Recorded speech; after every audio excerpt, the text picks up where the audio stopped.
Hi, I'm Allison Howard. I am a PhD in psychology and I am a yoga teacher. I'm working on my 300-hour yoga teacher training right now, and I'm going to share with you a lecture on motor skill learning, neuroplasticity, and how we might sequence yoga classes to maximize learning and plasticity. Okay, so you have my contact information here, and I'll share it again at the end of this lecture. If you have any questions or any thoughts, anything that you're interested in learning more about, you can contact me at my Gmail address, or on Instagram, I'm at Allison Howard Yoga. You can feel free to get in touch with me there. So motor skill learning, neuroplasticity, and yoga sequencing is the topic of this lecture today.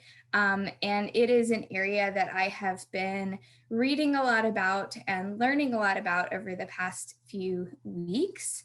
And it draws on my background in psychology and understanding the nervous system, understanding learning really broadly, and also on my understanding of teaching yoga and my passion for trying to help people learn new skills. So motor skill learning is the process by which movements are executed more accurately, more quickly, or more fluidly over time. And we see this happening in a lot of different contexts, both in the yoga studio and outside of the yoga studio. And it happens over the length of the lifespan from childhood all the way up through older adulthood. And neuroplasticity is another big part of this presentation. The way we define neuroplasticity is just the ability of your nervous system to change over time. And the way that you change over time might be through growth, gaining new neurons, although that doesn't happen all that frequently in adulthood. It's pretty rare. And rearranging connections and strengthening connections seems to be a more key mechanism for allowing our nervous systems to change. The thing about neuroplasticity is that it is sort of a core facet of our nervous system, allowing us to learn over time. If our nervous system wasn't plastic, it would always be exactly the same, right? And that would mean that we could never learn anything new. What we know about our nervous system is that it is adaptable. It changes depending on your experiences. And a lot of people like to say that every single thing that you do, everything you experience changes your nervous system. And that's not exactly true. If it were true, your nervous system would be sort of going haywire. The things that change your nervous system are the things that you pay extraordinarily close attention to. And that is one key element that we're going to get to later in this lecture to talk about how we can enhance students' learning in a yoga class. Okay. So let's talk about what is the purpose of yoga sequencing for motor skill learning and neuroplasticity. This would be sequencing to help people learn a movement or a series of motor skills. And the key here is that it's going to incorporate the principles of neuroplasticity, the principles of the ways that your nervous system can change and rearrange in order to maximize learning. This is going to be different from sequencing specifically with the goal of increasing anatomical strength or anatomical stretch. Strength and stretch might be components of the focal motor skill, right? So there might be motor skills, positions, or movements that you need to perform that if you don't have sufficient strength or sufficient mobility, you're not going to be able to do that skill. So you may also have another goal of increasing strength or increasing mobility. But the goal of yoga sequencing for motor skill learning and neuroplasticity, the primary goal is to facilitate learning of the movement and to think about neuroplasticity when you're trying to teach students this skill. It's also distinct from a peak pose or a peak sequencing skill. Those things might have a lot in common. Like sequencing for a peak pose might draw on a lot of similar elements to sequencing for neuroplasticity or for motor skill learning, but the focus is just slightly different. Here, the focus would be dependent on the motor skill, and it's going to be centered around what do we know about the nervous system and how can we get it to adapt and change. So what kind of audience would you use this sort of sequencing for? If we were teaching this in person, I would ask you all to think about this. What audience would you use yoga sequencing for motor skill learning and neuroplasticity? And there's not exactly a really wrong answer here, but you need to think about what sorts of students are interested in learning new motor skills and what sorts of students are going to be receptive to trying to manipulate their own learning. So a few ideas would be some really experienced practitioners might gain a lot from sequencing for motor skill learning specifically. These folks might have a preference for really athletic, really complex asana, poses or movements that they have not been able to work through before, and focusing on this skill learning may allow them to access things in their practice they haven't had access to before. But also really, really young practitioners like children that are still developing their gross motor skills, that are still trying to learn just eye-body coordination. These sorts of practitioners might gain a lot from a yoga teacher that knows a little bit about the nervous system and how to facilitate plasticity. And additionally, practitioners that have experienced injury or have some sort of movement restriction, right? So they can't balance easily, or they have trouble getting up and down off of the floor. These sorts of sequencing ideologies can have a benefit for people that are trying to gain new motor skills after having some sort of loss of motor skill, right? So maybe there's been an injury, or maybe there's been a stroke. This kind of knowledge base for sequencing your yoga class may benefit those practitioners. So what level of class might utilize this type of sequencing? Again, I would ask you to pause and think about that question. What sorts of students are going to be interested in learning in this way? It's really going to depend on the motor skill itself, right? So if handstand is your motor skill, or falling out of handstand is your motor skill, that's going to necessitate a certain level of class with more experienced practitioners. Maybe a level 2 class would be challenging asanas that require a lot of dynamic strength. But you might have a level 1 class where the motor skill is just an asana or a series of asanas that are considered more fundamental to a yoga practice that we as yoga teachers use all the time. But for new yoga students, for beginners, they may be really unfamiliar. Something as simple as a crescent lunge might feel really unfamiliar and really unsteady for, again, practitioners that have some sort of movement restrictions, trouble with balance, really anyone who's completely new to yoga or a movement practice. And then you might also think about this type of sequencing for an all levels class. So for example, a hatha class that is going to focus really tightly on a pose or a series of poses and hone in on all of the skills to move from one pose to another pose, falling into place in all the limbs in a really smooth and fluent fashion without readjusting the body. That might be a goal, for example. And that might be appropriate for any yoga practitioner. And so it's not necessarily a specific level of class. So again, it's going to depend on the motor skill that you're focusing on and who your audience is. So some examples of motor skills in a yoga setting. I know we're accustomed to thinking about yoga and asana, so this pose or that pose. And the way I think about motor skills, it could be an asana, it could be a specific pose, or it could be the movement that gets you into that asana.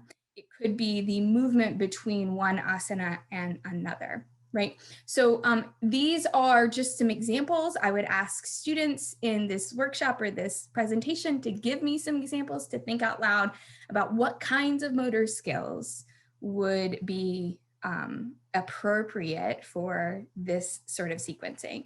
Really, truly, any asana could be appropriate. Some examples: kicking up into handstand. Right? Kicking up into handstand against the wall, kicking up into handstand in the middle of the room.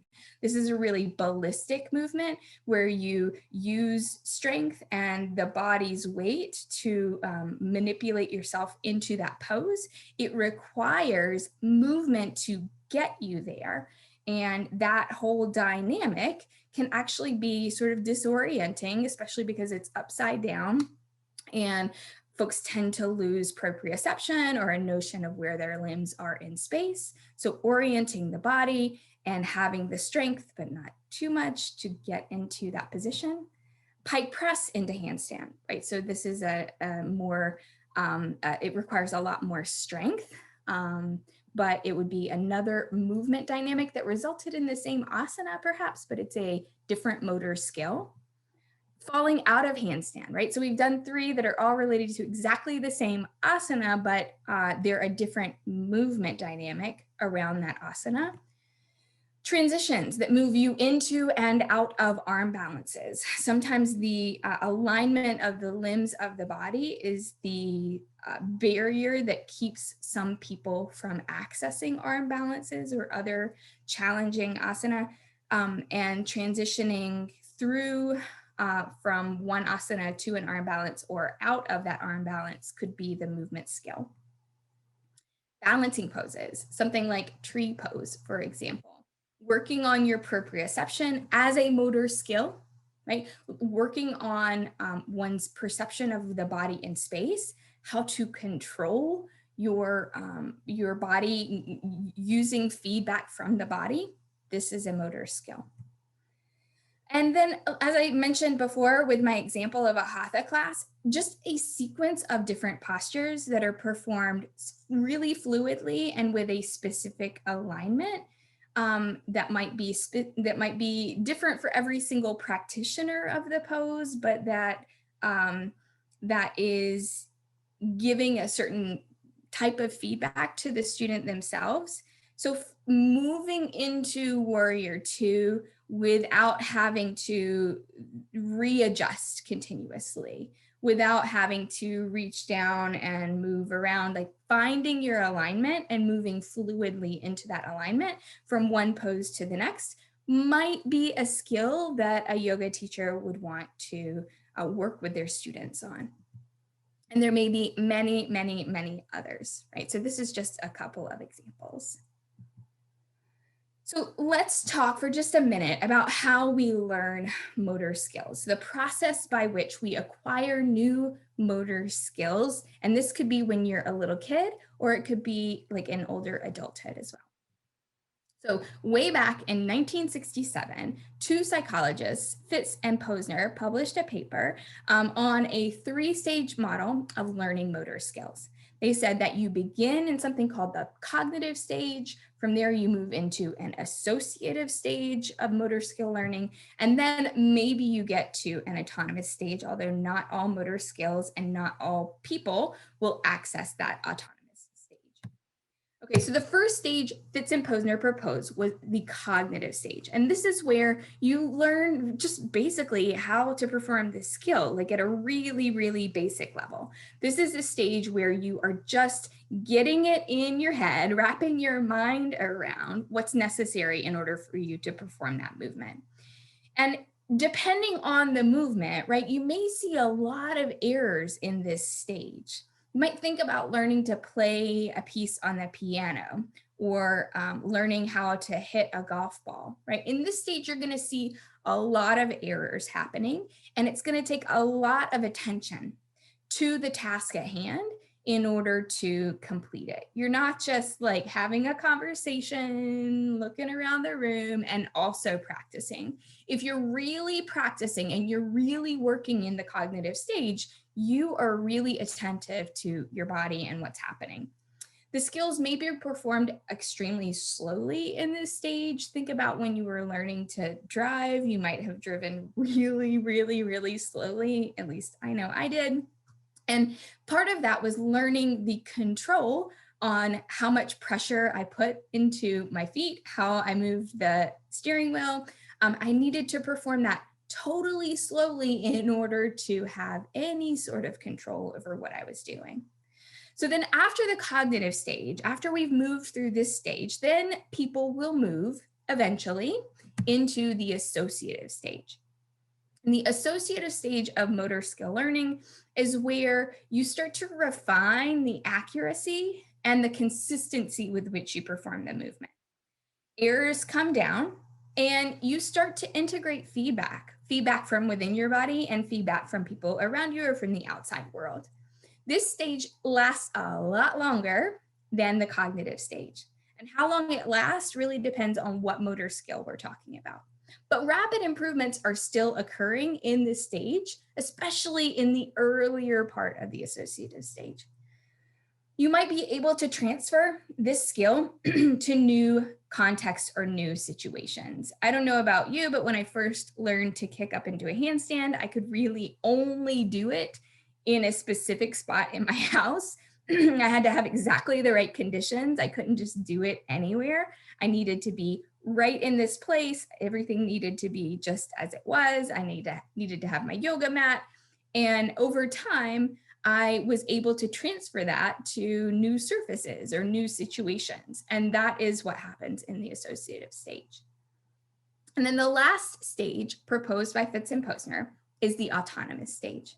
And learners might only reach this stage after years and years of practicing a skill. And sometimes with some skills or some learners, you might never reach this stage, right? This is where a movement becomes completely autonomous or automatic. It just happens without a lot of stress, and it can be accurate, efficient, and smooth, just as if it were natural, right? So I'm going to show you a quick video.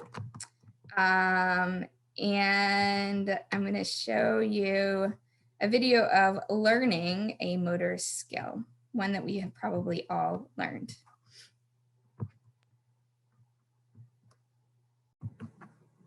Okay, so this motor skill is one that you have probably already mastered pretty well, but this is a time lapse or a bunch of video clips to show. Can you walk? Skill being acquired. Okay, can you ready? What?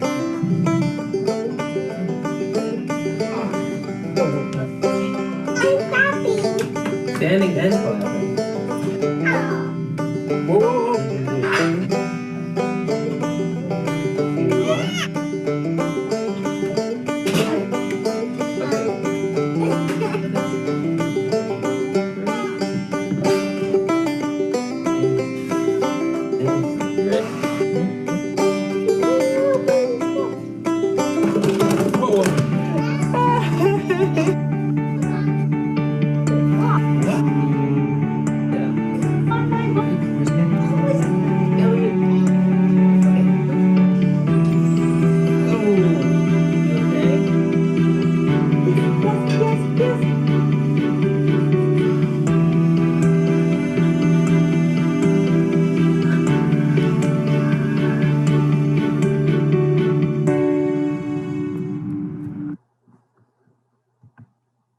Okay, so this is a motor skill that many of us have mastered and have reached the autonomous stage. What stage do you think this girl has reached in her motor skill learning by the end of the video? That would be a question I would ask of students in this lecture. And I would say that probably this little girl has reached perhaps the associative stage. She's beginning to edge in on the autonomous stage, but it's likely that this walking motor skill is taking a lot of attention. It is still incorporating a lot of errors, and it's not quite automatic and without stress at this particular moment when the video ends. All right, so let's pick back up here. We're going to, in this little lecture, incorporate a practice that I'm going to describe my motivation for later in this lecture. But the practice is something that I would encourage you to think about incorporating in your teaching of asana in the yoga studio or in private lessons. And that is to work in very brief pauses while you teach your classes. So anywhere from a minute, maybe less. The literature tends to focus on more of a pause. Just having a pause that allows people to stop and reflect on what we've talked about so far. So pause the video, don't pick up your phone, don't start talking to the people around you. Just pause the video and allow your mind to wander for a minute or less.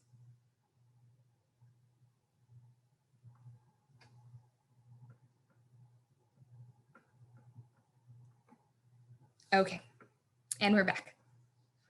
Let's talk about the nervous system. So in this lecture, I'm going to try to give you a nice background of what you need to know in order to think about sequencing for motor skills. And part of that is teaching you a little bit about how motor skill learning works and how you create movement in the mind and in the body.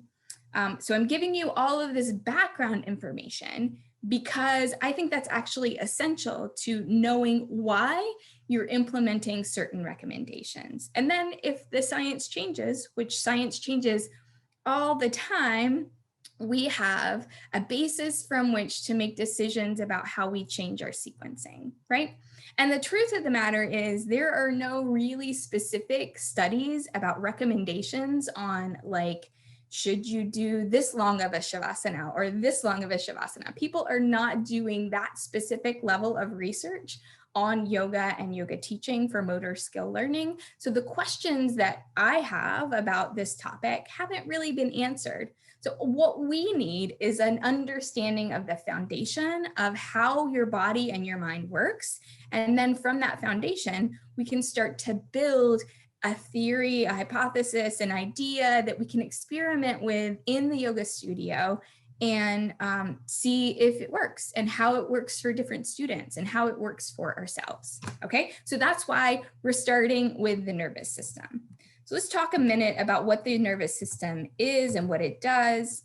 The primary job of your nervous system, you might think it's like to, I don't know, write essays or to I don't know, talk on the phone or to scroll social media, depending on how much time you spend doing all those things. The primary job of your nervous system is really to generate movement. All of this innervation that you have, think about how that compares to, for example, a tree, which they create intentional movements as well, but just not as much as we do as animals, right? The primary job of a nervous system like ours is to be able to move in response to the things that are happening in our world. And the key components of your nervous system, and we could divide it in a lot of different ways, but for this purpose, we're going to talk about just your central nervous system, which is composed of your brain and your spinal cord, and your peripheral nervous system, which are all of the nerves and neurons that are in the rest of the body outside of the brain and spinal cord. So all of the nerves that you may have heard of before, the vagus nerve, there are nerves distributed throughout your body, and every single muscle in your body is innervated by one of these neurons that allows you to create movement. And the place where a neuron in your peripheral nervous system comes in contact with a muscle fiber is called the neuromuscular junction. So any movement, intentional, voluntary movements that you create, you are creating them because of a signal that came from your central nervous system and traveled through your peripheral nervous system. And then at that neuromuscular junction, a neuron said to a muscle fiber, contract, right? Make a movement happen. This is how we generate movement. So our central nervous system is interacting with all of our peripheral neurons to create movement. And that is the main job, the main reason you have a nervous system to begin with. Let's talk just for a second about what sorts of sensory inputs are important for motor skills. So when you make movements happen, you're getting information from the outside world, and you are integrating that information in order to make informed decisions about how you're going to move in the world. A lot of things are coming in, right? I'll start with the bottom bullet point. Other sensory input, like your vision, the sounds around you, the touch sensations that are coming in your skin, vestibular input, all of these other sensory forms of input are important. You need to know where you're putting your hands and your feet, and, watch out to step on, that you're not going to step on something that's going to hurt or, trip. But other things are also really primally important for motor skill learning. And one is proprioception, and the other is kinesthesia. You may have heard these two words used interchangeably in the past. They actually mean different things.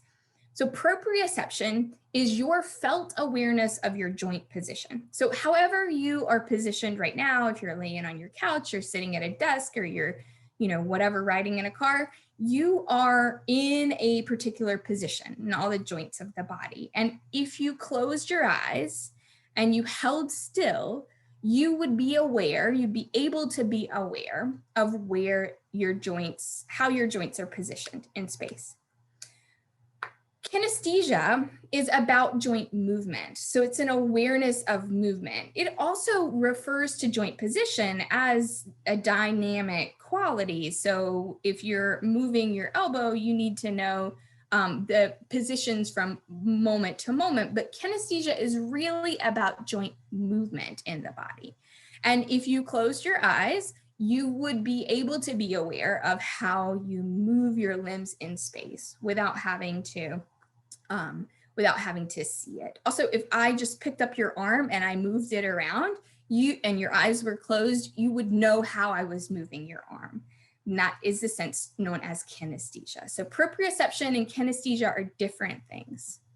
Let's talk about the sensory receptors that are important for those things. So those other senses that I mentioned in the bottom bullet from before, these are things that, your 5 traditional senses are going to give you. So vision is really important for movement. Being able to see the world around you and know where you are in space with relation to surfaces. Touch is also really important. So the pressure of surfaces against your skin, the texture of a surface against your skin can also be important information. If something is very slippery and your feet are going to slide all around, you might move in a different way in accordance with that feedback. Vibrations in the location where you're moving. So 5 traditional senses do come into play. But your vestibular system and your proprioceptive sensors are really important for understanding how the body moves. So the vestibular system you may have heard of before, about like the inner ear, right? So your inner ear has these semicircular canals that you can see here in purple, and they look like these big arches. Those are filled with fluid and these little tiny otoliths, or like little tiny rocks. And when they settle onto different locations in those loops, when the rocks settle down on these on the surface of those little loops, your nervous system is signaled that your head is in a given position, right? So the rocks are in one alignment here, they're in a different alignment here, and a different alignment here. And if I'm shuttling forward through space, they're doing something different. So your vestibular system gives you a sense of spatial orientation and coordinating your movement with balance, so that you can stay upright, or you can control your body's position. Your proprioceptive sensors, the receptors that do proprioception for you, there's a variety of them, but the two main ones are your muscle spindles and your Golgi tendon organs. The muscle spindles are embedded in the belly of the muscle, and they're going to sense the degree to which the muscle fibers are contracted. They know something about the degree to which the muscle fibers are contracted or stretched. Golgi tendon organs are embedded in the tendon that is attaching that muscle. So this is going to give you an idea of how much contractile force you're creating on that tendon. If you were to contract a muscle and you didn't have a Golgi tendon organ to say, hey, wait a second, we're pulling too hard, you could actually rip that tendon right off of the bone and it would be extraordinarily painful, I'm assuming. Right? So your proprioceptive sense tells you how much you're contracting or stretching different muscles. That is key for knowing how your joints are positioned in space, proprioception, and how they're moving in space, kinesthesia. Yeah. You have motor neurons. And we can distinguish between upper motor neurons and lower motor neurons. And we sort of already talked about this when we talked about the central nervous system, the CNS, and the peripheral nervous system, the PNS. So your upper motor neurons are going to be located in the central nervous system. And these contribute to conscious movements, voluntary control of your skeletal muscles. So if you can think about it and make a muscle move, you're using upper motor neurons in your brain to send signals down your spinal cord and out to that muscle to say contract, right, via that neuromuscular junction. But once you leave the brain and spinal cord and go into the peripheral nervous system, the motor neurons that control movement are also known as lower motor neurons. And these are just neurons that are connecting your brain and spinal cord to the muscles that are going to contract. All right, but another thing that's super fascinating about movement and your nervous system is a structure called central pattern generators. These are neural circuits. So you can think about a circuit in your house of wiring, right? And you can turn on a switch and it sets off a series of actions in other places in the house, and then your fan comes on or a light comes on, right? A central pattern generator is a neural circuit. So it is a connection, a system of connections of neurons that create a given response. And specifically, these are generally thought to be located in the spinal cord.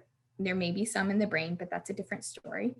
That makes you create a movement. And a lot of times, central pattern generators, the way that we found out about them is that they're related to repetitive movements and sometimes really rhythmic movements. So things like walking, where you're moving one limb and then the other, swimming movement, chewing movement, who knew, but it is a rhythmic pattern. It's a repetitive movement. There is a neural circuit in the spinal cord that allows you to generate that repetitive, sometimes rhythmic movement without a lot of input from the brain. So your brain is not having to go left foot, now wait, right foot, no, wait, what was it, left, right? You are starting out a central pattern generator and you've learned this movement really, really well. And your spinal cord sort of independently will help you keep that rhythmic pattern of movement going. The thing about central pattern generators is that they control some really well-learned movement patterns, like walking. But for people that are really good at some motor skills, like playing the guitar or, I don't know, swinging a tennis racket, they may be using central pattern generators for these movements that don't necessarily look all that rhythmic, but they've learned them so well that they have a sort of automated way of creating that movement. And if you think back to the Fitz and Posner model of how we generate, how we learn to make a movement, the central pattern generators are one way that we have a sort of muscle memory for a given movement. Now, muscle memory is a complete misnomer. There is no such thing as muscle memory. Your muscles don't have memory. Your brain and spinal cord are the parts of the body that create a knowledge and awareness of movement and can retain that and improve over time, right? Central pattern generators are one aspect of that allows you to create a sort of automated movement without a lot of thinking, without a lot of preordained thinking. Like if you've ever thought too hard about walking down the stairs, right, you've probably experienced something like that where you think too hard about a movement and then you sort of overthink it and you can't do it. Things that are automated may actually be interfered with if you work too much on your thought processes while you're trying to create that movement. Now, during the learning phase of working in a novel skill, like you're learning to do something new, you don't usually use central pattern generators. You probably don't even have a central pattern generator for something totally new. Like I know I don't have a central pattern generator for handstand. I can't just boom, I'm in a handstand, right? Some people might be able to do it in a more automated fashion. But when you have a skill really down, like really well understood and learned, then you may have created a central pattern generator for that skill. And the theory is, and this is not completely like set in stone, but the theory is that the circuits for central pattern generators get strengthened as you consolidate or really learn a motor skill. All right, so then let's talk about the brain just really briefly. The brain is associated with movement, obviously. And if we look at the entire brain, and if you ask like an intro psych, a first year psychology student, what part of the brain is going to do movement? The answer you would probably get if they knew would be the primary motor cortex. And you can see it on the brain here in red, right? So this little strip, it's in the frontal lobe, and you've probably seen something like this before if you ever took a psychology class. This map of the body, this homunculus where different parts of the body are mapped into the cortex. This is the motor cortex homunculus. So it shows where all the different parts of the body are associated with different areas of the brain. And that's the primary motor cortex. But the thing is that asking like what part of the brain does movement is a trick question, because the whole brain works with movement.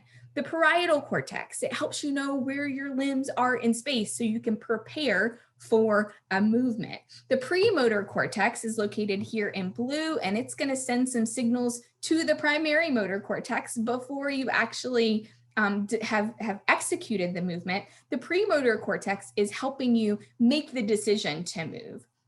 The supplementary motor cortex has this sort of pattern where it holds an idea about a movement, and then eventually once you like release it, it will allow that movement to occur.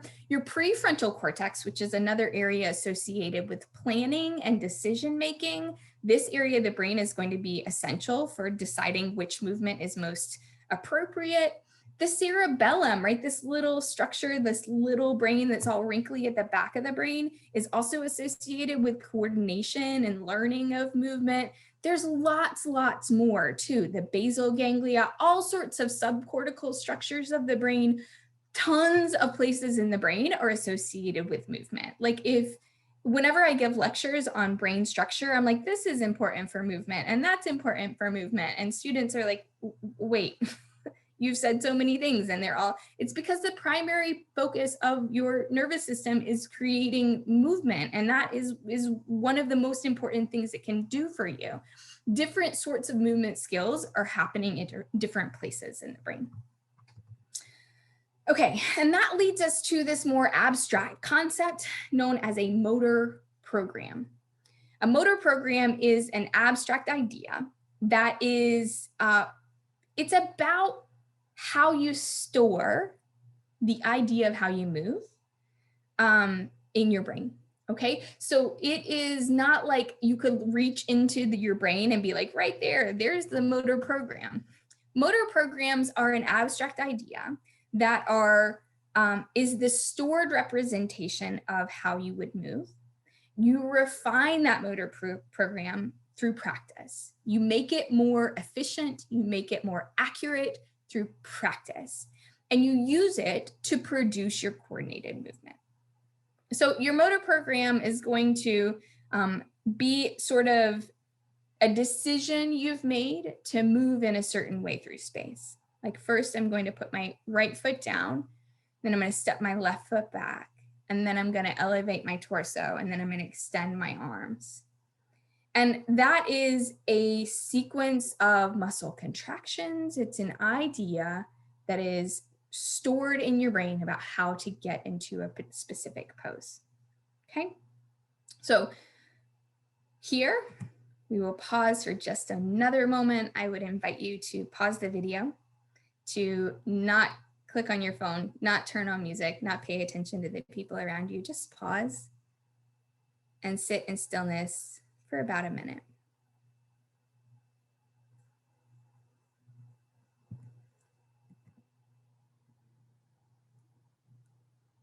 Okay, so let's talk about how motor skill learning proceeds over time. What are the patterns? What do we know about the ways that people work through learning a new motor skill? We can divide motor skill learning up into phases. The first phase is the fast phase, and then after that, we have the slow phase. You've probably seen this in your own practice. Initially, when you start to learn a new motor skill, you learn really, really quickly. There are rapid improvements that are measured over the course of even just a single training session. So like from the very beginning of the training session to the end of the training session, even if the training session was like 10 minutes, you get a lot better when you're first learning a very new motor skill that you've never learned before. That's fast motor skill learning. So it's this rapid increase in motor skill over time. And that's measured however you want to measure it, right? Like decreasing errors or increasing accuracy. Later, you see slow motor skill learning. So gains after this fast phase are going to develop more incrementally. And it's going to take multiple sessions of practice to get better from there. So you get really a lot better quickly, and then more improvements occur more slowly over time. This particular figure comes from a really great article from 2011 that shows a few elements of fast and slow motor skill learning that are important to understand. So fast learning occurs for only a short period of time. Slow learning takes a lot longer, and this is where you might actually be retaining that skill from the first sessions and into future sessions. The time scale is going to depend on the task. So that's what we see in the middle part of this figure, right? So the time scale of how long it takes you to get from fast to slow motor skill learning depends on what your skill is. If what you're learning is like really, really freaking hard, then the fast phase may be like for weeks, right? And then the slow phase could last for months of time. And that's what you see on the right-hand side here. But if the motor skill that you're learning is a little bit easier, it may be on a time scale of minutes. So you really rapidly learn a lot, and then it slows down over time. The important thing here is that it is the same for either easy skills or hard skills. The only difference is the time scale. You're always going to have the fast phase and then the slow phase. And then C is basically to demonstrate that there is this thing called offline learning. So you're going to get better from the beginning of your very first day of training to the end of your first day of training. There's like within session gains. Within a single training session, you get better, right? The other thing that happens is something known as offline learning, which is between session gains. So your skill and accuracy is going to improve from the beginning of your first session to the end of your first session. But if you wait a day, like to the next day, you might see even more gains the next day. It's like, how did I do that? How did I get better when I wasn't even practicing? I went home, I went to bed, I woke up the next day, I went to do the practice again, and I'm better than I was at the end of practice yesterday. Now, that doesn't always happen, but it does happen sometimes. The gains that you make between sessions are also known as offline learning. And we're going to talk about what allows you to do that in just a minute. So you can see all of these components of fast and slow motor skill learning here. Okay, so offline skill learning. How do you do it? How do you learn something like when you're not even practicing it? What we think is happening is that while you sleep, the task relevant connections between neurons are strengthened. The things that you were doing in your brain, the circuits that you were using in your brain to complete the task get strengthened while other connections are weakened, right? So when you're practicing a handstand, for example, you're paying attention to all of the things that you do with your muscles and how your body is moving and what happens as a result of you trying different things. But other things are getting in too, right? Like the conversations of people in the room and, you know, the feeling of your clothing against your skin and thoughts that pop into your mind about like what you're going to eat for dinner. And not all of those things are relevant for the skill. So while we sleep, we do a process known as memory consolidation, where we strengthen connections that were relevant to the task, especially if we're paying very close attention to the task. That's really essential. And the other stuff, like about what you're going to eat for dinner, gets weakened and you don't retain it. Sleep is so essential for memory consolidation. I mean, I know that you hear all the time that you need to sleep and that it's important to sleep well and yada, yada, yada. And you hear it so much that it might just sound kind of redundant and like, okay, well, how am I going to do that? It is really key and essential for learning. And it's learning motor skills, but also learning anything, cognitive skills, as well as motor skills. But here's the thing. It's not just sleep. Sleep is cool. Sleep is great. And I get as much sleep as you can and try to take care of your sleep. But also, wakeful rest has been shown in a lot of different studies to enhance memory consolidation. So taking a break in the middle of a training session or in the middle of your day and just resting quietly also allows you to enhance neuroplasticity and learn more in a faster period of time. And you might ask, well, what am I supposed to do? I'm just supposed to rest quietly? Yes, you're just supposed to rest quietly. So in experiments where folks were asked to do this sort of wakeful rest, they would have people just focus on like a plus sign on a screen or close their eyes and just allow their mind to wander, right? What's essential here is that your sensory system doesn't start intruding on your thoughts. You can start thinking about anything. You don't have to sit there while you're resting and replay the motor skill you just did. You don't have to control what your mind is doing. You just need to sit still and rest and allow your mind to go where it goes. But you want the outside world to get as little of your focus as it possibly can. Now, the people in these sorts of experiments weren't like just intense meditators that know how to shut out all outside stimuli. These were just average folks. Okay, so what we're saying is not that you need to be like super good at shutting down the outside world. What we're saying is don't start looking at your phone. Don't start singing the lyrics to a song that's playing on the stereo or watching TV, right? Allow your mind to wander, allow yourself to focus internally, and then your brain will do its thing and it knows how to do it on its own. You don't have to figure it out, right? The other thing that we know about enhancing neuroplasticity and offline skill learning is that exercise has been shown to increase neuroplasticity in mice. So a few things about this. Experiments have shown mice will learn a different motor skill, not running, they'll learn a different motor skill a lot better when they are allowed to exercise and do aerobic activity, running.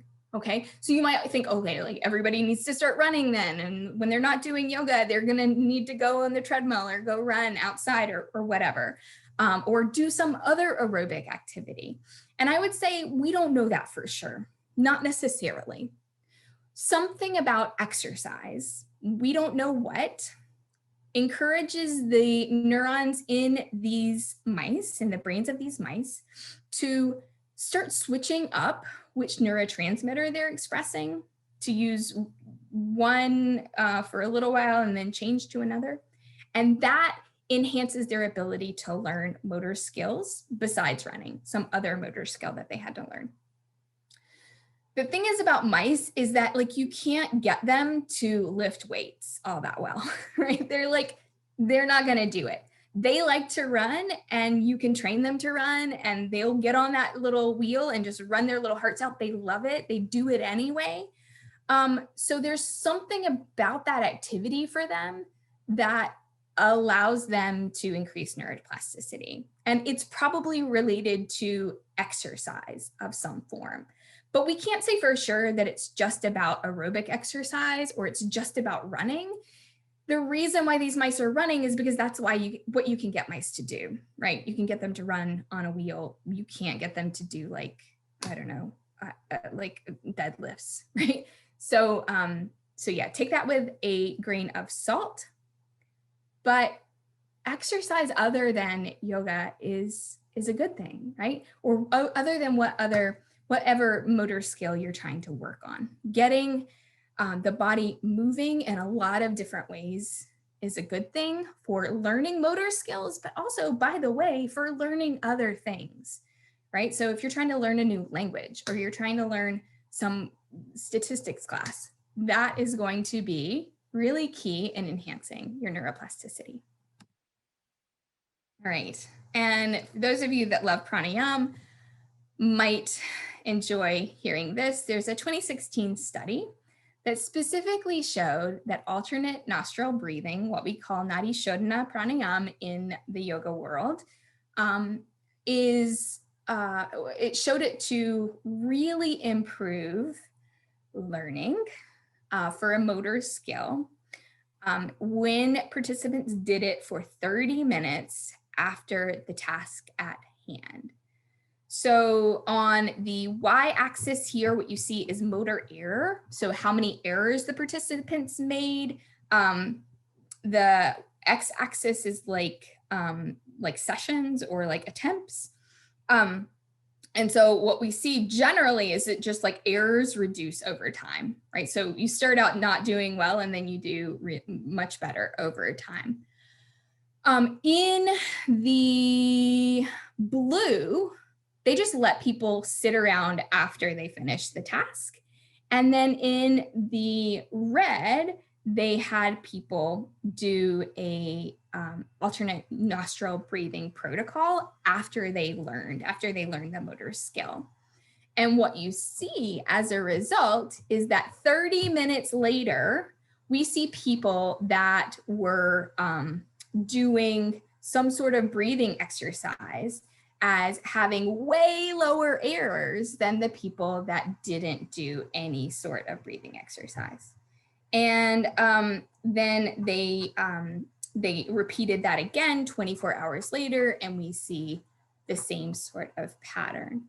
Okay, so alternate nostril breathing. What is this graph saying to us? What it's saying is that if you have people do alternate nostril breathing after they've learned a task, they are going to reduce their errors later, like 30 minutes later and even up to 24 hours later, allowing them to basically have learned the task better. Alternate nostril breathing is a thing we do in yoga classes all the time, right? And it may be a really essential skill for learning new things. The way that this is thought perhaps to work, it's not clear why it works, but evidence points to the fact that alternate nostril breathing is a really great way to excite your vagus nerve. And exciting the vagus nerve is sort of like counterintuitive. It actually increases activity of your parasympathetic nervous system, which makes you calm down. Okay, so if you increase activity of the vagus nerve, then you calm down this stress system that you have, and you start to rest. There have been all sorts of studies that show when you have higher vagal excitation and like you're in a more chilled out state, you learn better. Of course you do. You learn languages better. You learn motor skills better if you're not stressed. Yeah, I mean, it makes perfect sense. But alternate nostril breathing is a fantastic way to activate the vagus nerve. Yeah. All right. So I'm at it again. And now you know why I'm asking you to take about a minute to pause and not do other things. So wakeful rest for about 1 minute.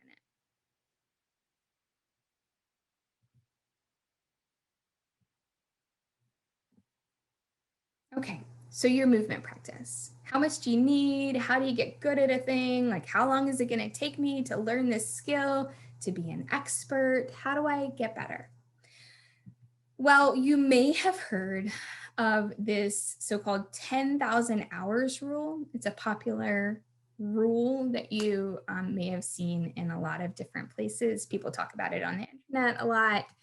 And it comes from, or it was popularized at least by this book by Malcolm Gladwell known as Outliers. It was published in 2008. But Malcolm Gladwell actually found the information. He got it from a longitudinal study of violin students' practice habits that was published in 1993.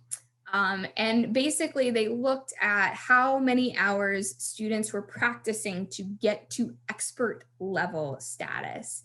And it came down to about 10,000 hours is sort of the number that Malcolm Gladwell picked out of that study.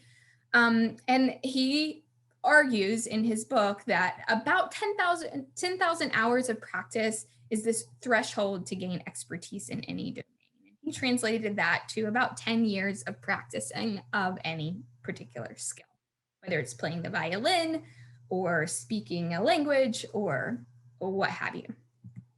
The thing is that 10,000 hours is really a kind of arbitrary figure.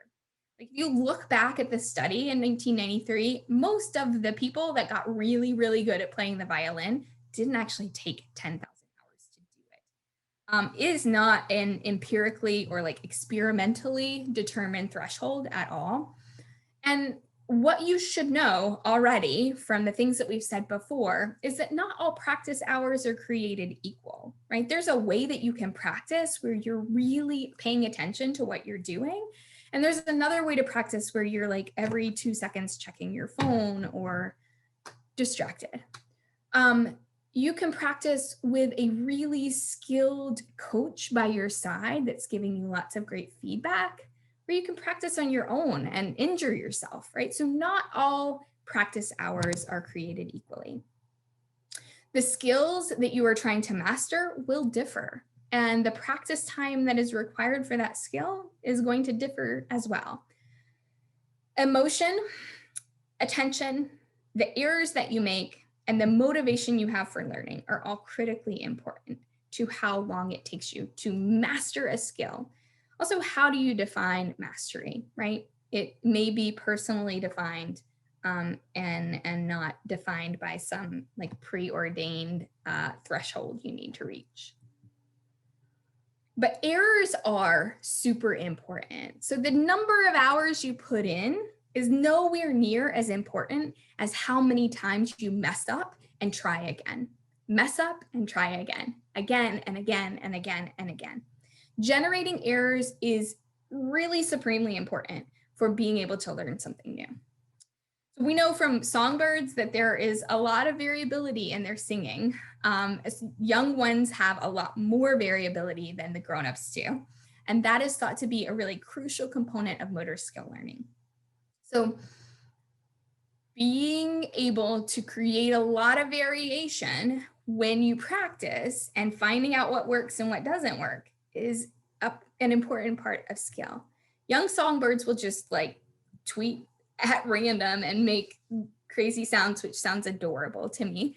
And they're not under a lot of pressure to get it right. They're just trying out new things and seeing what that sounds like. What does this sound like? As they get older, and then they sing for potential mates, then they're like, okay, I got to get this right. This is not just practice, this is performance. And then they narrow in the motor performance that they're going to create. Actually, there's been experiments done where there's technology you can use to deactivate brain regions. And when you deactivate very specific brain regions in these little bitty songbirds that would ordinarily promote variability in the movement that they produce, it reduces their ability to learn. So variability, creating lots of variation and ultimately creating errors is important in learning what's the right way to do this, right? So the best way to learn a new skill is not to like try to do it perfectly. It's to just go and try to do it. And if you mess up, that's good. That's good because you've learned something from that error. Higher levels of motor variability in humans were associated in a number of different studies with faster motor skill learning. So people are different in how much variability they generate when they are trying to learn a new skill. Some people do the same thing every single time, and some people vary widely in how they produce a movement. The people that have more variability early in learning learn more quickly. And even when you force them to be more variable, like by making them do wonky things with their movements, that results in faster learning as well. So it's not as if everybody is like you're set in how much variability you're going to create, and that's just it. That's the way it is. If we make people create more errors, they will learn more quickly. This is more than just like have a positive attitude or don't give up, like keep going even though you made an error. This is more than that. This is a way that your brain is tuned in to pay attention to what you're doing. When you make an error, you are signaling to the brain, pay attention to this. What did I just do? And there are neurochemical reasons why that results in greater plasticity. You create a sort of cocktail of neurochemicals that says, this is important, pay attention, change the brain now because we are learning. So what's key here is allowing errors to be a core part of the learning process, especially in early stages. They're not just, hey, oh, I messed up, whoops, oh well, but making that actually a core component of the way that we teach movement. Messing up, as long as you're not getting hurt, messing up. You can think about it like playing Battleship, right? So if you guess about where your opponent's battleships are located and you do the same or similar things every time, you start up in the upper left quadrant and you keep all of your guesses right up there. If your opponent has put all of their battleships in the bottom right, you're never gonna find them, right? So guessing wildly about where your opponent is located is actually a better sort of strategy for battleship and for creating motor skill learning. And then once you hit on something, once you do something that works, then you focus. Then you say, okay, that worked. Let me focus my movement to be more similar to that. All right, so let me show you a quick video on the Super Mario effect.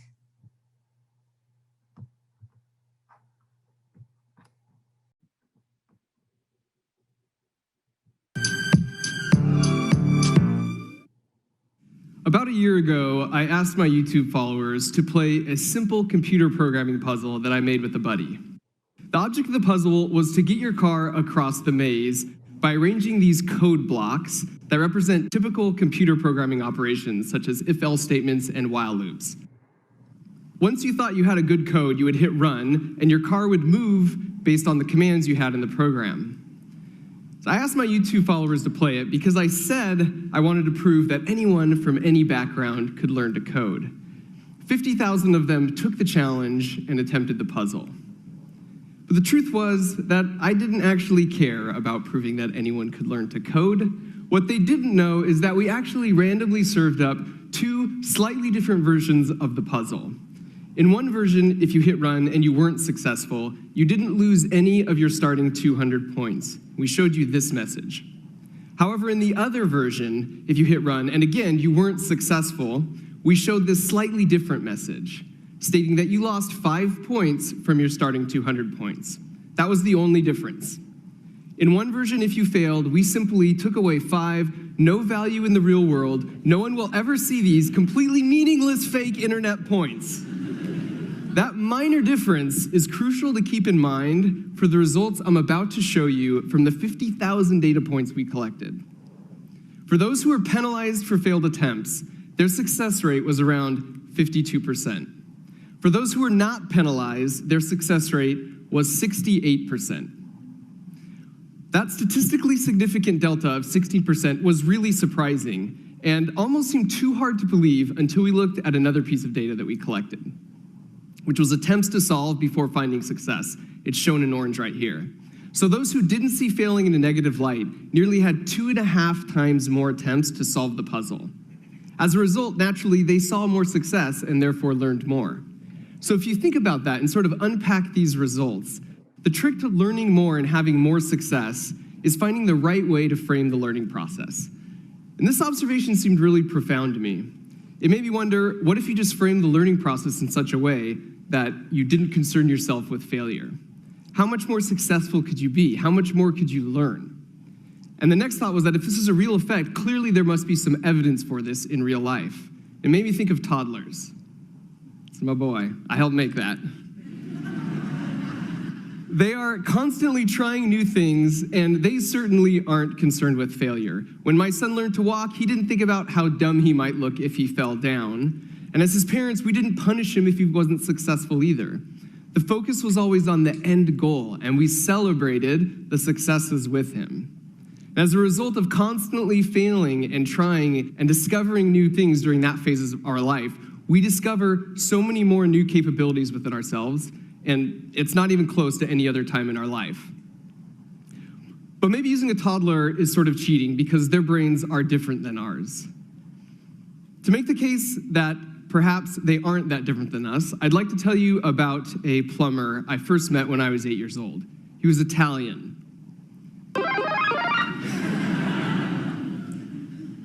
When Super Mario Brothers came out, my friends and I became obsessed. Like, we wanted to get to the castle and rescue the beautiful Princess Peach from the evil Bowser. We get to school and ask each other, like, dude, what level did you make it to? Did you pass the game? We never asked each other about details on all the different ways we might have died. When it comes to games like this, no one ever picks up the controller for the first time, and then after jumping into a pit thinks, I'm so ashamed, that was such a failure, and they never want to try again, right? What really happens is they think, oh, I've got to remember, there's a pit right there. So I think next time I'm going to come out with a little more speed, I'm going to jump a little bit later. The focus and the obsession is about beating the game, not how dumb you might look if you get hit by a sliding green shell. And as a direct result of that attitude, of learning from but not being focused on the failures, we got really good, and we learned a ton in a very short amount of time. We were the right side of this graph. This is what I call the Super Mario effect, focusing on the princess and not the pits to stick with the task and to learn more. This caused me to reflect and realize that there were lots of other examples from my own personal experience where this attitude of life gamification, this Super Mario effect, led to more success and therefore more learning. Okay. So I'd just like you to think about that idea of creating more errors, the errors not being seen as a penalty, but as a pathway to getting yourself to some motor skill, to getting yourself better at some motor skill, as a key component of the learning process. And I'd like you to think about that in terms of how that feels emotionally and cognitively when you are capable, when you actually manage to do it well. All right, so let me pull my PowerPoint back up.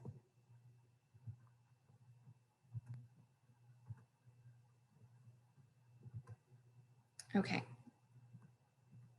So this is more, as I said before, more than having a positive attitude, more than just never giving up. You're actually creating a system by which the errors are the route to learning more.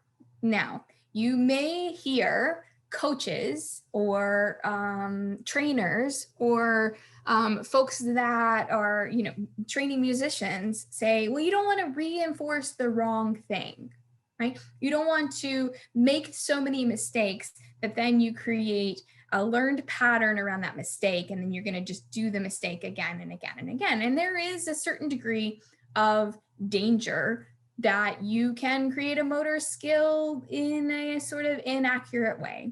That's why having a coach or having a trainer or having a yoga teacher that knows when to give feedback and when not to give feedback, when to allow errors to occur, and when to say, all right, you're at a stage now where you can actually incorporate some information about what I'm telling you, is so important.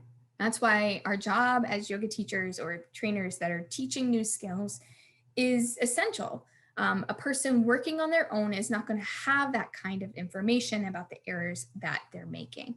Errors in the early stages of learning and focused errors later on are actually really critically important and are not just learning the wrong thing, right? Okay. So that was sort of a gateway to talking a little bit about controlling movement. And we'll talk about how we actually make decisions and control the movements that we execute. So there are a few different types, 3 levels of motor control that we're going to talk about. The first is the open loop motor control, also known as level 1 motor control. And this is where you make an executive decision in your central nervous system to execute a motor program, to do a thing, do a movement. So your brain decides and then you do it. Once you have chosen that motor program, no conscious thought is then going to alter the course of the movement. You decide you're going to make it happen, and then you do it. The movement is not altered while you execute it. So you do it, you start it, and then you're not editing throughout the whole movement.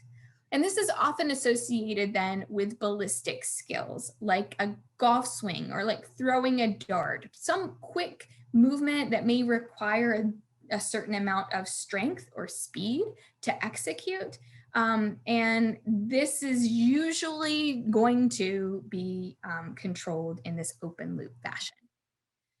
Really well practiced, well learned motor skills may sometimes involve this type of motor control. So kicking up in the middle of the room to a handstand, this is a ballistic movement, right? Pushing one foot up and then the other, and you knowing how to control that may be a sort of learned motor skill that you've gotten really well down and you've practiced it. And so you know how to do it and you do it the same way. You decide to make that movement and then you do it. But motor skills that require ballistic movement, they may require, they may use open loop control unless you have a lot of strength to alter the trajectory or slow the movement down. So we're going to talk about the other forms of motor control where you can move more slowly, you can incorporate feedback, you can decide how you're going to move, or you can make decisions in the middle of the movement.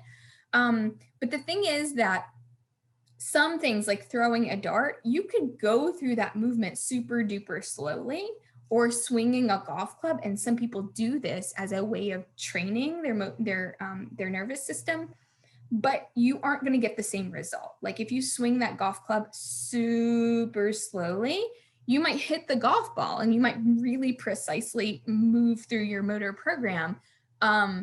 But it's not going to have the force to get the ball to fly through the air, right? The same thing with, executing a kick up to handstand. You're going to need a lot of strength. to alter your trajectory, to slow your movement down, to change open loop to another form of motor control for that specific type of skill. Okay, but there are movements that are open loop. You decide you decide you're going to do it and you do it. And then there are movements that are considered closed loop motor control. Closed loop level 2 is going to be when you get feedback and you act on that feedback in an automated way. So you have proprioceptive and kinesthetic systems that tell you something from your muscles or from your tendons, that tell you something about the movement, and then you can change the movement really quickly. The impact of this feedback is going to be really, really brief, and the skill can be altered during its execution. This is usually for like ongoing movements. For example, you're in tree pose and you start to automatically correct by adjusting muscle contractions throughout the body when you start to feel off balance. You're not thinking about it in this case for level 2. You're not thinking consciously about how to contract muscles. You just automatically adjust in order to keep yourself in tree pose. Level 3 closed loop motor control is when you have conscious control over the feedback that you're getting.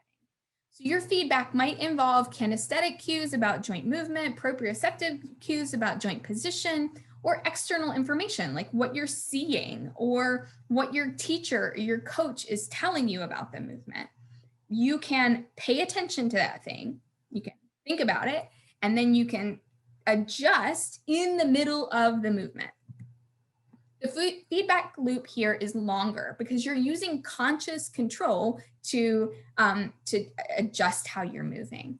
This is useful for ongoing movements. So for example, the movement, if you're moving extraordinarily slowly to get yourself into Warrior 2, you can, in the middle of that movement, make an adjustment to how you get there. It's also useful like, for example, being in a handstand and being told by a coach or a teacher that you should adjust your pelvis, right? Because you're in that position and you're holding it statically, and you can make movements to adjust your limbs in your location. This is often used by novices for complex motor skills that they're still trying to master. But also it can be used by people that are in this associative stage of motor control, or even by people that are relatively experts to improve even further their ability to execute a motor skill. So neither open loop nor closed loop is preferable or more skillful. That's not what I want you to take away from this. Open loop and closed loop are just different ways of controlling a movement. And sometimes if you've got a lot of skill, you just decide to do the thing and you do the thing.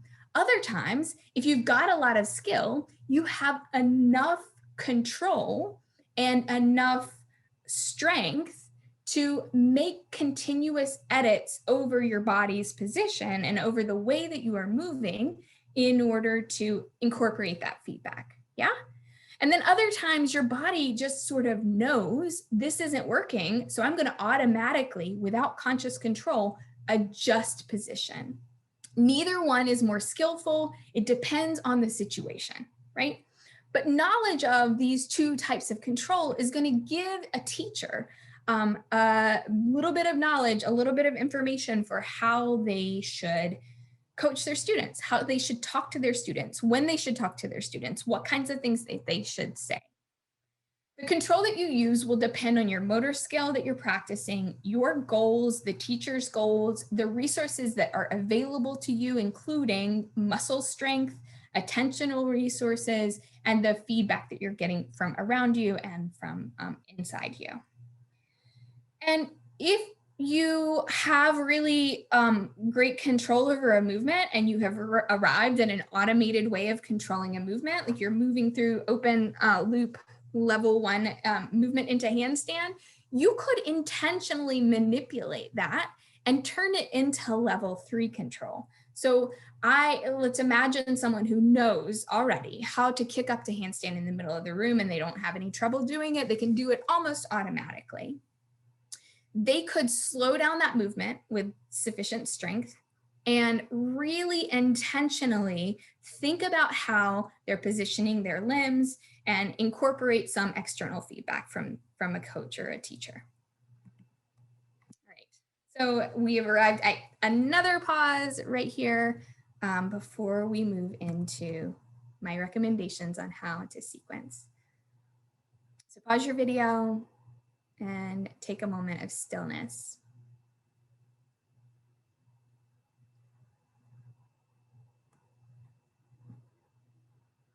Okay, so what does all this mean for how you should sequence a class? What are the recommendations about how you should teach a yoga class if you want people to learn motor skills? The thing that I mentioned before is that there's not like a piece of research, a paper that's written out there, like how to teach middle-aged yoga studio students to do tree pose, increasing balance. What's the best sequence, right? Nobody knows your students the way that you do. And the state of research at the moment is not such that we like have really specific protocols that say you should teach this way or you should teach that way. So these are my thoughts, my opinion, based on my educated sort of guess at what the literature suggests. When the literature changes, these suggestions change, right? Which is why we just learned all of this information about how motor skill learning and neuroplasticity works, so that you know the reasons why I'm making the recommendations that I'm making, and you can make your own choices based on that knowledge. So think about a time when you learned something new or something relatively new all on your own outside of a classroom or a Zoom room. We recently got a little keyboard for my daughter, and I played piano like, I don't know, for a few months when I was in middle school. I don't know how to play piano, but I started trying to pick out some music on the piano, and I was just playing around, just trying it and thinking about the ways that this applies to that situation. And ask yourself, what were the cognitive or the thought and emotional qualities of that experience? What did it feel like? What was it like inside your head to have that learning experience? And I would ask you to fill in the blank. Like, what did you feel like? What were your emotions? What were your thoughts like?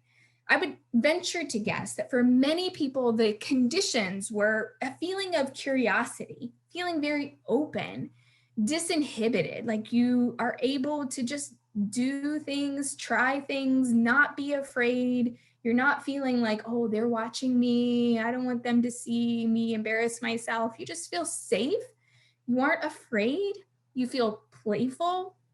You're really, really attentive and fascinated by what you are doing. You're really into it, right? And so because you're really into it, your attention is focused. These are the cognitive and emotional conditions I would suggest you're trying to create for your students. And the way that you do that depends on you as a teacher, depends on the way that you sort of vibe with your students and who your audience is. I can't tell you how to create that sort of space for your students, but I can tell you that those are the emotional and cognitive conditions that are most closely associated with feelings that will allow students to play and not worry about their errors, right? Because we want them to make errors. We don't want them to hurt themselves, right? So if you've made an error and you've not hurt yourself, you are doing what you need to be doing early in motor skill learning. I love this quote from a researcher that studies neuroscience and also like how we teach, not yoga, but teach generally, Mary Helen Imordino Yang. And she has this quote, says, it's literally neurobiologically impossible to think deeply about things that you don't care about. And so she makes an argument for making whatever you're teaching connect, like getting students fascinated, getting them attentive, getting them to feel playful and curious. That is the sort of target cognitive and emotional state. You also really want to create opportunities for intense focus. As yoga teachers, we can inhibit our students' ability to focus really clearly, and we can also hold space for intense focus. And we want to do the latter, right? So minimizing unintentional distractions. And you can do things depending on the studio environment that you teach in. You can do things like asking people to, leave their phone in the lobby or turn their smartwatch to snooze for an hour. Because I can tell you, as someone who has been in yoga classes where my watch is going off and telling me I'm getting text messages or calls, it is a distraction, and it's not one that I invited, but I unintentionally did by not snoozing my watch, right? So minimizing those opportunities to distract us and allowing intense focus to occur. You might consider eliminating music in your classes and allowing students to really bring their focus internally, or using music that doesn't incorporate lyrics. You also might think about keeping your cues and any language you use around a theme very focused on the goal of the class. And that might seem sort of redundant, but I know that for me as a yoga teacher, I get in patterns of the cues that I say, and I know we're going into Warrior 2, and so I always say all the same cues, and they sort of roll off the tongue. But narrowing your language so that you're only saying the things that you need to say allows students to move their focus internally. Consider if it feels appropriate and natural for you to talk to students about the power of their own attention for changing their own brains, right? That like you don't change your brain no matter what. You don't get neuroplasticity as like every single thing you do in your life, your brain changes. You get it via really intense attention to whatever activity you're doing. We can also use our skills as teachers to direct our students' attention. So the cues that we give, the music that we use, a sort of rhythm that we have, a simple beat that we put in the background, the student's own breath, whatever you tell your students to put their attention on is a tool that can help them level up their motor skill practice. Right, so just imagine you have a student that is a little bit more than a novice at this motor skill. Maybe they're in that associative stage of motor skill learning, and you want to level up the learning. You can create a focus, an external focus on something like your vocal cues, your feedback, or their own breath, or a simple beat, making movements happen at a simple beat. That is going to take their attention slightly away from every single thing happening inside of their bodies. And that makes that skill a little bit more difficult for them. It might increase the likelihood of errors. Actually, I think I'm going to talk about that in just a second. The key here is to know when your vocal cues are appropriate and when they aren't. Vocal cues, when you've told a student what to do, what their motor skill is going to be, how they're going to move, it's not likely to be super helpful when they're trying a new skill to talk to them a lot, right? They are having to focus like intensely on their movement, or at least they should be focusing really intensely, because that is the key to neuroplasticity, intense attention, and lots of repetitions of effort, and probably a large number of errors. Their attentional resources are limited. So if you're coming in like, well, lower the tailbone, or hug in your ribs, and they're in this cognitive stage, they're just trying to get this new skill, like they've never done this before, talking to them a lot is actually probably counterproductive. And as student skills increase, they can start to consciously incorporate the feedback that you give them. So you can start to say, try this, try that. But early in this learning process, it's better to let them do. And I know a lot of coaches might disagree with me, because they might say, well, we don't want them to start doing the wrong thing and learn the wrong thing. I would say if they're not going to get hurt, actually making errors is more productive for their learning than whatever it is that you have to say to them. Another thing that we know is that relatively trivial choices, like allowing them to decide which order they're going to do their drills in, has been shown to increase engagement in exercise. It's shown to increase the number of repetitions that people attempt and motivation. So perhaps you say, these are your drills, or these are all the drills. Here's group A, group C, whatever. You decide which ones you're going to do first, second, third. It's a trivial choice, right? If you have people doing different things, and not all class formats are going to allow for that, and it may require private teaching in order for this to really be effective or controllable with a large number of students. I can't imagine. But if you give people pretty trivial choices, we know from research that it makes them feel more motivated. It makes them more likely to carry out more repetitions and to be more engaged in what they're doing. So this is something I've been thinking about and trying to sort of hone in on, and trying to come up with a method, a more clear method about. But progressive practice scheduling is something that we know is really effective for enhancing plasticity, neuroplasticity, and motor skill learning. So getting practice that goes from one level of skill to something a little bit harder in the next training session, to the next training session, we're working on something a little bit more difficult, to the next training session, we're working on something super difficult. That progressive schedule is important for creating plasticity.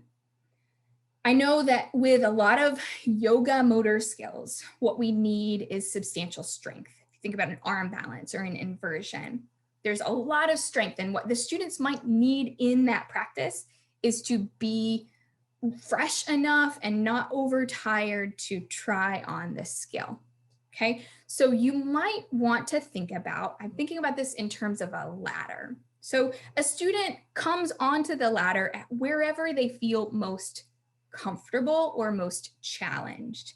And in that particular class, they start, let's say, at handstand kickups to the wall. And once they feel like, okay, I'm doing this, I'm trying this, I am worn out from that. Now I'm going to work my way down the ladder for this particular class. And I'm going to try some down dog leg lifts, or I'm going to try box pose and lift my legs. And then once I've tried box pose, then I go to down dog and leg lifts, right? So in a particular practice class, we might start wherever the student feels most challenged or most comfortable, and then they work their way down the ladder. But then for the next time they come to this class, then perhaps they start at a little bit higher level on the ladder and they work their way down. Now this ladder is not great because there's not enough drills or different skills that could be intermediate between each of these steps. But it's an idea that I have about progressive practice, right? So we need enough strength to be able to execute this movement. But if we try too many times of this one particular movement, we're going to wear ourselves out. And then we don't have anything else to do to try, handstand again. So then we work down the ladder for that particular class. For the next class, we try something higher on the ladder. So your ladder can have lots of details in it, or it could, depending on the motor skill, it might be broken down in a lot of different ways. Okay, so if you are teaching students a bunch of different motor skills, like you're teaching them to work on side crow and also, I don't know, headstand, and you're also within one particular practice, they're doing a bunch of different motor skills, you might consider a random practice schedule.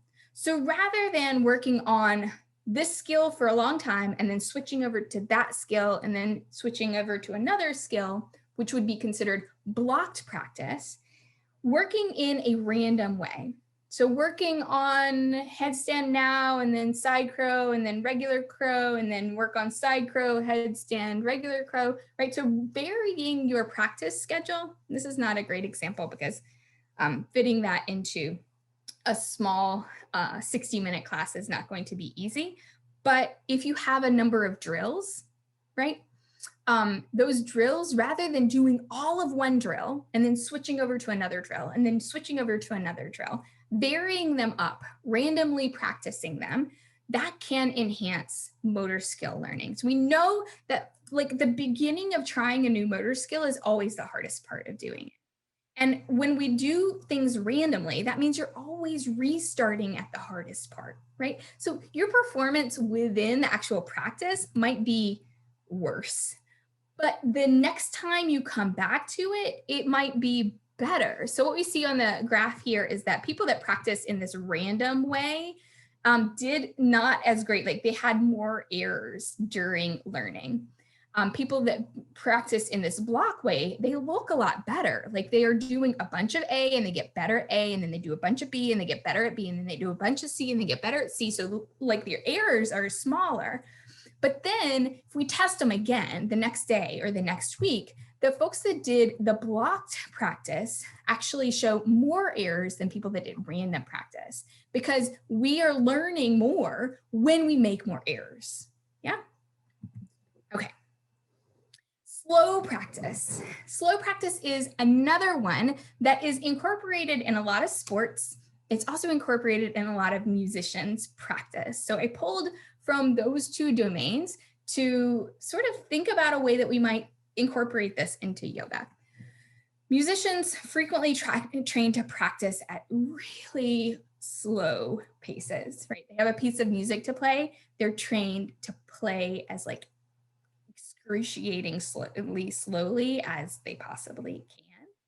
And musicians usually hate this kind of practice. And a lot of other skills use this as well. So like people that practice golf or tennis, martial arts, will frequently practice this, even sometimes using a metronome to keep them at this very slow pace. And they learn the ways in which their bodies move from one area of the swing to another. They move extraordinarily slowly. And a lot of coaches and teachers think that the reason why they teach this slow practice is because it reduces students' hesitation or their confusion, and it enhances their long-term memory of the task. But the way neuroscientists are now thinking this actually works is by taking your attention external to what you're doing and thereby increasing errors. So taking your attention away from everything that's happening inside of your body to some external pacer like a metronome, or just knowing that you need to move very, very slowly, might make the possibility of errors even more like elevated for somebody that knows how to do a thing really, really, really well. Like you've done 8 million Warrior Twos in your life. What would it feel like to come into Warrior Two from downward facing dog as slowly as you possibly could? And doing that really, really slowly is going to take your attention somewhere else. Taking your attention somewhere else is going to make it more likely that you notice small things, that you place your foot slightly differently. And that might increase neuroplasticity. Yoga teachers often take your attention externally to something else without intention. They don't do it on purpose, but they do it. They play music that's really like exciting, and I know because I have done it. They talk a lot. Again, I do it. They give lots of instructions. It's me. They move around the room too quickly, and they get too close to people, and they take your attention away from the actual movements that you're making.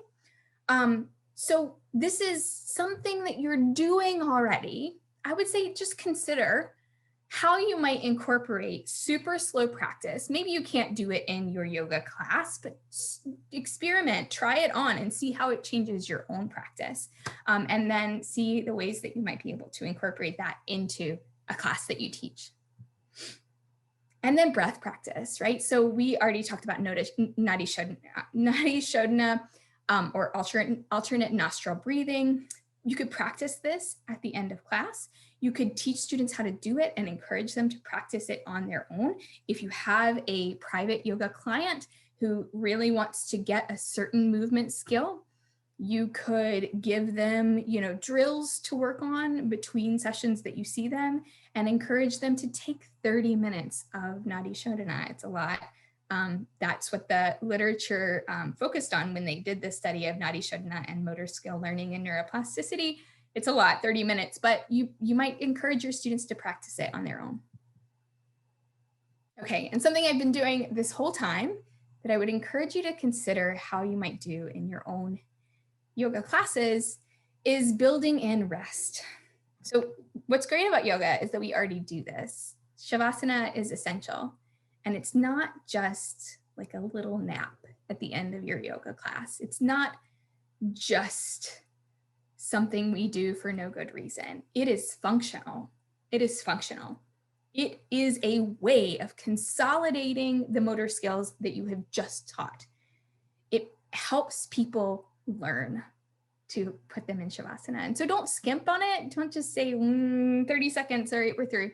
Like, build in sufficient time for Shavasana at the end of your classes, and consider teaching students about its value so that they know what they're doing there. And if you're focused on neuroplasticity and motor skill learning, consider telling them that allowing their mind to wander, allowing their attention to wander, but to stay internal and not like listening to music, is a way to enhance their learning. Consider eliminating music in Shavasana. Consider dimming the lights so that sensory input from the outside world is diminished. And I would also say consider building multiple brief periods of quiet rest into your sequences and throughout the flow. I know sometimes, especially in a vinyasa class, we don't want to break the flow. We don't want to get students' heart rate down. But especially if you've just had a period of practice, of drills, of trying on a new motor skill, consider giving students a brief period of rest that's quiet, right? So don't talk to them through it. Don't read a quote. Don't play loud music. It's quiet for them to make use of this capacity of their own brains to learn those skills. You might encourage them to allow their minds to wander, to close their eyes, or to focus on a drishti. And then last of all, I would just say, depending on who your students are, if you have a private yoga client, if you are a coach, maybe mentioning the importance of rest is something you could work in at some point, including sleep. And it could be appropriate for some teaching contexts. And certainly as yoga teachers, I can tell you it's important for all of us to get appropriate rest. I know it's not easy with our busy lives and our families, but if there's a way to make it happen in any more efficient fashion, I recommend it. So here I would just encourage you to take that brief wakeful rest again, pause and integrate and consolidate.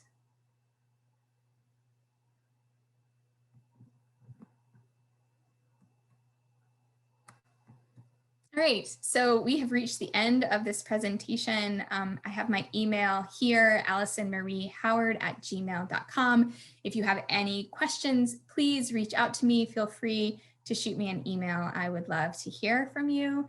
And I'm also, as I said, on Instagram at Allison Howard Yoga, so you can always DM me there, reach out to me. I'd love to hear any questions you might have. I also have a bunch of references for all of the research that I have cited in this presentation. So if you are curious, there are a bunch of references here from published research.